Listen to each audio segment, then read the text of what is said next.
Questions? At this time, we'll go out for public discussion. Is there anyone that would like to speak on this item?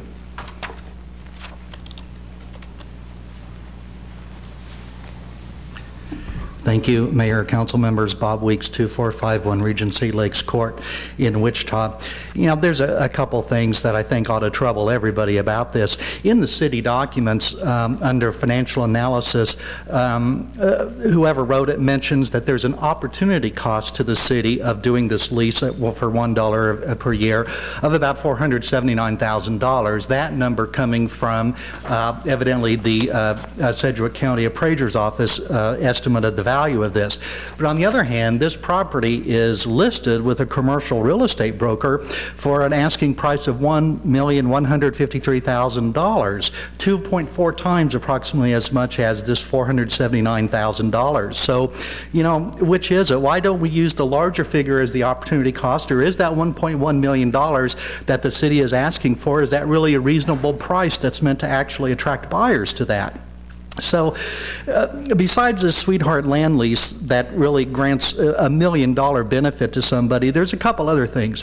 One is this concept of additional annual rent, where if each year the developer will calculate adjusted net cash flow and remit 25% of that to the city. Now, to the casual observer, this seems like a great deal for the city. It seems, you know, that someone's really looking out for the interest of the taxpayers.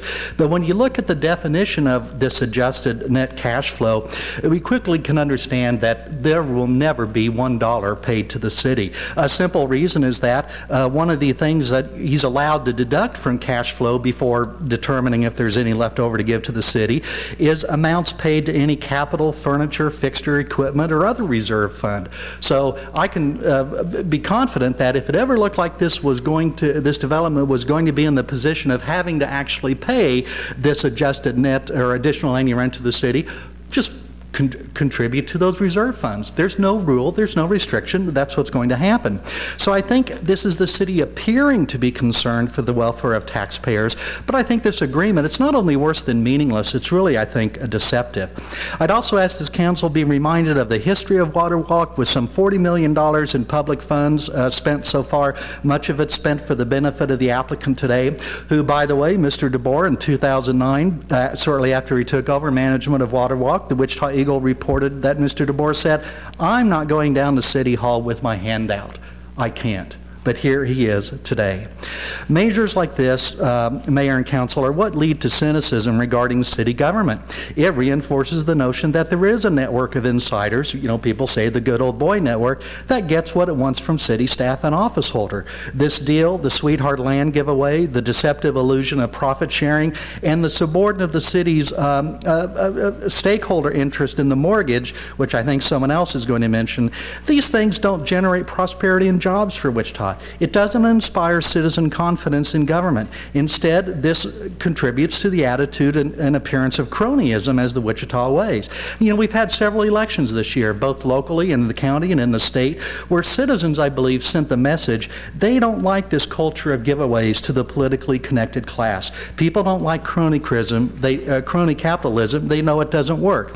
Last year, Wichita's own Charles Koch had an op-ed in the pages of the Wall Street Journal that said, in part, "Government spending on business only aggravates the problem. Too many businesses have successfully lobbied for special favors and treatment, such as cash payments," and essentially that's what we're doing today, to keep more efficient competitors at bay.